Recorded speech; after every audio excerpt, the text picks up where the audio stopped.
राधे राधे भक्तों, मैं हूँ दीपांकर और आज आप सुन रहे हैं श्री रामानंदाचार्य जी का प्रसंग। श्री रामानंदाचार्य जी भगवान श्री राम के ही अवतार थे। ऋषि मुनियों के प्रार्थना करने पर श्री रामचंद्र जी ने रामानुजाचार्य जी के रूप में अवतार दोबारा लिया।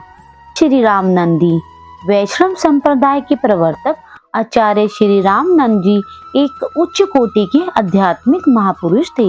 इनका जन्म कान्याकुब्ज ब्राह्मण कुल में माघ कृष्ण सप्तमी भृगुवार संवत 1324 को प्रयाग में त्रिवेणी तट पर हुआ था।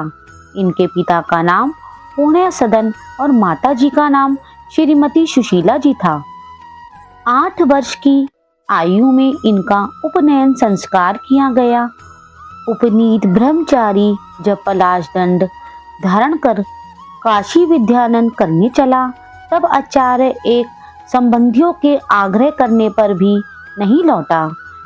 विवश हो माता पिता भी साथ हो लिए और बालक अपने माता के साथ अपने मामा ओंकारेश्वर के यहाँ काशी में ठहरकर विद्या अध्ययन करता रहा।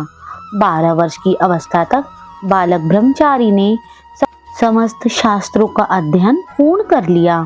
विवाह की चर्चा चली, बालक ने इनकार कर दिया। इसके पश्चात स्वामी राघवानंद जी से दीक्षा लेकर पंचगंगा घाट पर जाकर एक घाट वाले की झोपड़ी में ठहरकर तप करना आरंभ कर दिया। लोगों ने ऊंचे स्थान पर एक कुटी बनाकर तपस्वी बालक से उसमें रहने की विनय की।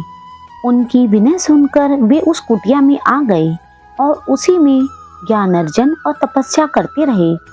उनके अलौकिक प्रभाव के कारण उनकी बड़ी ख्याति हुई। बड़े बड़े साधु और विद्वान आपके दर्शनार्थ आश्रम में आने लगे। स्वामी जी ने देश और धर्म का महान कल्याण किया। उनका दिव्य तेज राजनीतिक क्षेत्र में उसी प्रकार चमकता था जिस प्रकार धार्मिक क्षेत्र में।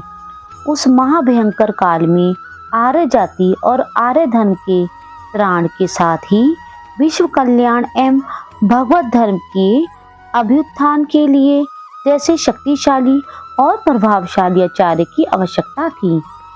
विश्व कल्याण एवं भगवत धर्म के अभ्युत्थान के लिए जैसे शक्तिशाली और प्रभावशाली आचार्य की आवश्यकता थी, स्वामी रामानंद जी वैसे ही जगत गुरु थे। कहते हैं कि इनके संप्रदाय की प्रवर्तिका जगजननी श्री सीता जी हैं। उन्होंने पहले हनुमान जी को उपदेश दिया था और फिर उनसे संसार में इस रहस्य का प्रकाश हुआ। इस कारण इस संप्रदाय का नाम श्री संप्रदाय है और इसके मुख्य मंत्र को राम तारक कहते हैं।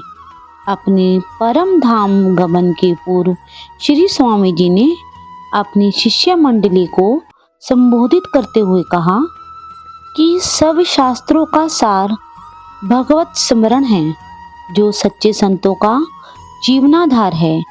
कल श्री रामनवमी है। मैं अयोध्या जी जाऊंगा, परंतु मैं अकेले जाऊंगा। सब लोग यहीं रह के उत्सव मनाएंगे।